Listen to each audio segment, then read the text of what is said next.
saat Kaleb dan Joshua, lewat 5 tahun, bermatian orang yang dikenalnya. 10 tahun, kawan-kawannya lebih banyak lagi mati. Ya, langsung 45 tahun, gak ada lagi yang hidup kecuali 3 mereka berdua. Tinggal sejoli.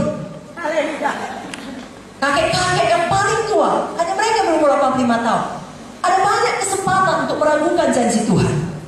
Ada banyak kesempatan untuk mempertanyakan, betulkah Tuhan mau saya sampai ke Kanaan?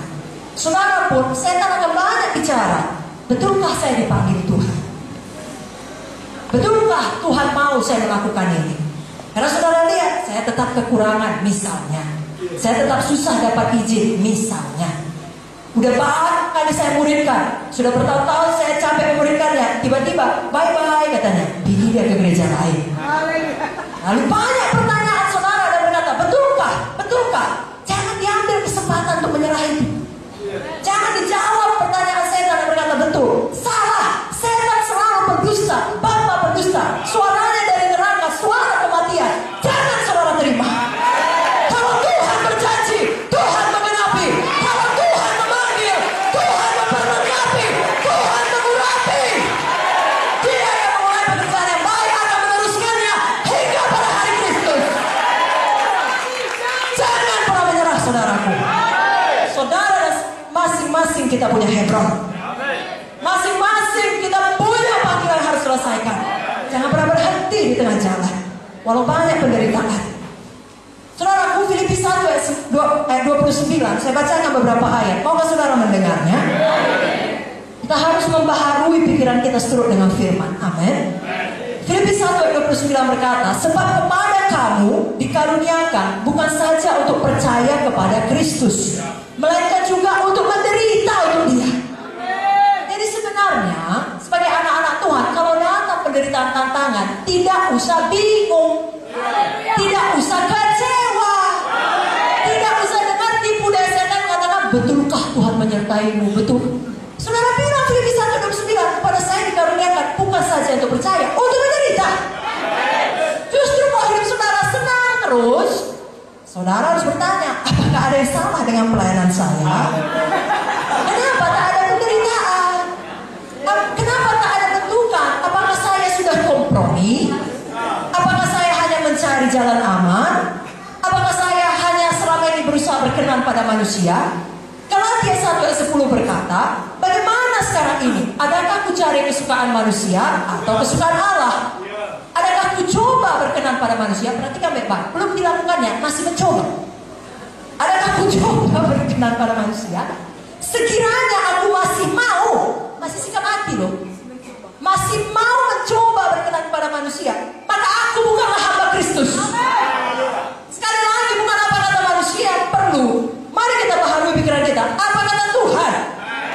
2 Timotius 3 ayat 12 berkata, setiap orang yang mau hidup beribadah dalam Kristus Yesus akan menderita aniaya.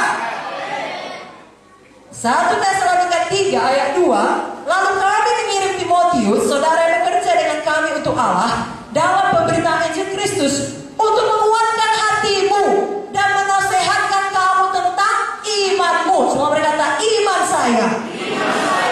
1 Tesalonika 3 ayat 3 di bawahnya, supaya jangan ada orang yang goyah imannya karena kesusahan ini. Kamu sendiri tahu bahwa kita ditentukan untuk itu. Jadi anak Tuhan, ada kesusahan. Jangan goyang iman kita. Kuatkanlah hatimu, aku telah mengalahkan dunia. Bukankah itu kata Tuhan? Mari kita lihat kepada kemuliaan kekal yang menanti kita. Itu sebabnya ayat pertama tadi yang dibaca Ibu Unte, melihat yang tidak kelihatan. 2 Korintus 4 ayat 16 sampai 18 tadi. Amin saudara. Dan ayat 17 berkata, 2 Korintus 4, penderitaan ringan yang sekarang ini mengerjakan bagi kami kemuliaan kekal yang melebihi segala-galanya, jauh lebih besar daripada penderitaan kami. Saudara tahu siapa yang menulisnya? Paulus. Paulus saudaraku, yang gak ringan penderitaannya. Mengalami kapal karam, disesah.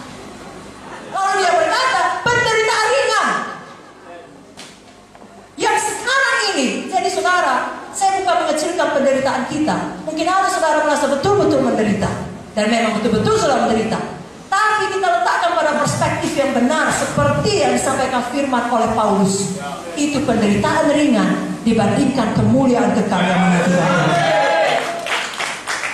Maka daripada itu, mari kita memiliki ketekunan iman, dan dalam menanggung itu semua kita bersukacita. Ada juga orang tekun tapi mengomel. Karena ada anak-anak sekolah juga, jadi ya tiap hari menggerutu. Diselesaikannya sekolahnya tapi tidak dinikmatinya. Saudara, jangan demikian.